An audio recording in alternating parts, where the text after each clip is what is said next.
Before any of this took shape, I had to ask myself something uncomfortable. If I'm already living inside a mix of beliefs, assumptions, and values, have I ever actually examined whether they cohere, or have I just been carrying contradictions without looking at them? That question hit me more than any answer. Because the more I paid attention, the more I realized something most of us don't like to admit. Everyone is already eclectic. We inherit ideas, we absorb culture, we react against parts of what we were given. We keep what feels meaningful.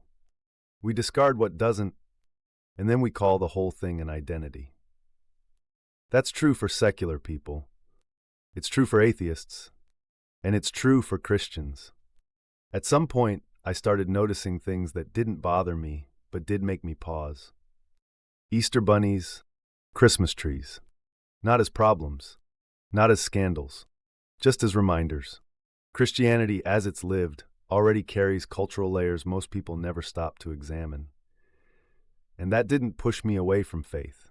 It pushed me toward better questions. Because if people are comfortable carrying symbols and traditions we have never really examined, what else are we carrying without realizing it? I could find some answers, but that question didn't stay in theology.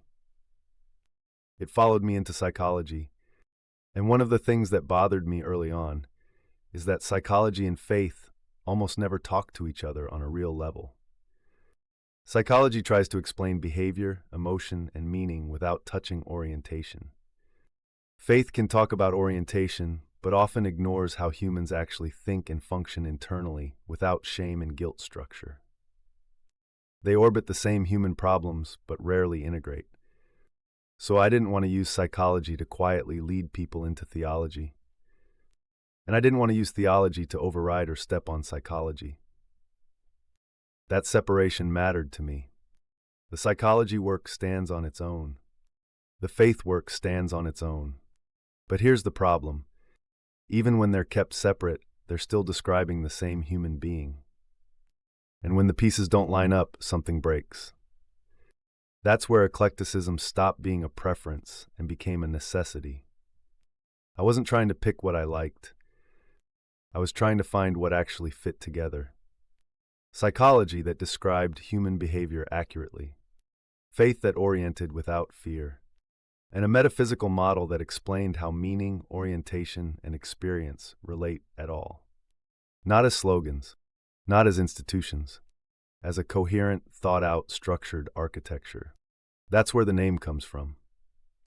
Neo-eclectic Christianity. Neo doesn't mean new revelation. It means reorientation, a conscious return, a willingness to look again instead of inheriting by default. Eclectic doesn't mean anything goes. It means selective under constraint.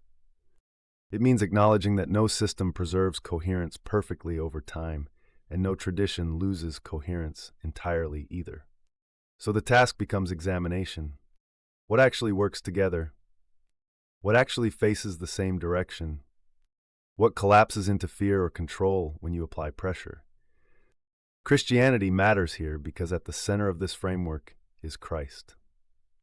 Not institutional Christianity, not power structures, not fear-based compliance, red-letter Christianity. Christ-based, non-institutional, grounded in personal relationship through orientation. A personal relationship to God that isn't mediated by hierarchy or fear, but lived through alignment. Through forgiveness, through gratitude, through direction. This is one branch of the human condition foundation. It's clearly marked, it's not required, and it's not hidden inside the psychology work. The psychology videos are not sermons. The faith videos are not therapy. They remain distinct, but they do cohere, and they sit inside a larger metaphysical model that tries to explain why orientation, meaning, psychology, and experience are even connected in the first place. You don't need any one model to engage the others. You don't need this faith framework to think clearly about your life. But it would be dishonest to pretend none of this connects. So instead of blending things carelessly or smuggling beliefs in quietly, I'm naming the structure openly, not to convince anyone, not to recruit, But to be honest, and that brings me back to the question I have to keep asking myself. How am I deciding what really fits, what doesn't, and what I've never actually questioned?